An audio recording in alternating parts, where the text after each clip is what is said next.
An alien creature was chained up, thrashing and shrieking wildly, summoning a horde of its kind. They swarmed up the defensive walls like ants. Fighter jets strafed from above, but nothing could stop the onslaught. They broke through every line of defense, scaling the concrete pillars. The commander led me to the highest point of the base, and if I could just reach that helicopter, everyone's sacrifice would be worth it. With only 8 minutes left before the time portal closed, the soldiers had to hold the line long enough for me to carry the pathogen back to the past. The only way to prevent this war. Suddenly, several creatures burst into the lab and gnawed through the chains, holding the female alpha. The beasts came after us for revenge. As my daughter and I sprinted toward the helicopter, a bone spike pierced through her stomach. I turned to fight back, then helped her keep moving. But a runaway cruise ship slammed into the base, and the helicopter went down in flames. With only 1 minute left on the countdown, my daughter handed me the pathogen and urged me to stop the war no matter what. The alpha closed in. The ship exploded, triggering a collapse. My daughter slid toward the edge. At 10 seconds, she let go, plunging down with the beast to buy me time. I leaped after her, desperate to grab her and take her with me through the portal, but midair, the device activated, and I was back in 2021. I woke from unconsciousness, still clutching the pathogen. They told me the wormhole to the future had collapsed, no more crossing over. But there was a lead.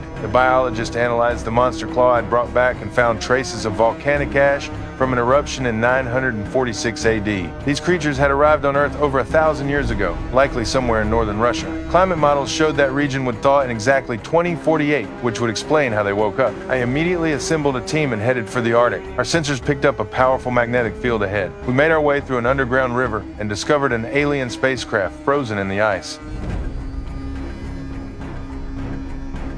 Inside the vessel, we found rows upon rows of incubation pods. The white spikes, as we called them, were cargo the aliens had brought here. We injected the pathogen into one of the pods. The creature inside let out a shriek before dissolving into a pool of blood. But the commotion alerted the others. Sensing danger, they started breaking free from their pods.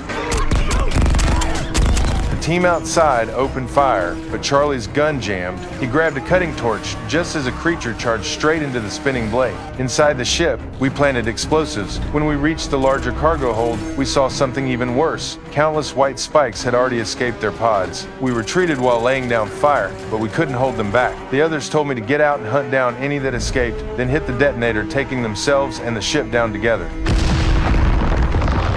I regrouped with the others and learned the biggest creature had gotten away. We tracked its footprints on snowmobiles and set up a decoy trap. When the monster went for what it thought was prey, we took a headshot, but its armored hide made the bullet useless. It charged at the old man, but I rammed it with my snowmobile, sending it flying. We both opened fire, barely wounding it. A blizzard swept over the mountaintop, and the creature vanished into the white. While searching, we got blindsided. It knocked us down, and its tentacle fired. Bone spikes one sent my pistol flying, another punched through my thigh. I yanked the spike from my leg and drove it into one of its eyes. The old man smashed the other with his climbing axe. Blinded, the creature fired spikes wildly. I seized the moment and injected the pathogen into its arm. The forearm began to melt. Survival instinct kicked in, and the beast tore off its own limb, but that only made it more berserk. The old man sliced his palm open, using the scent of blood to lure it in. I grabbed its head and slit its throat, shoving the pathogen into its mouth at the same time. I kicked it off the cliff, and it shattered against the rocks below, melting into nothing but blood.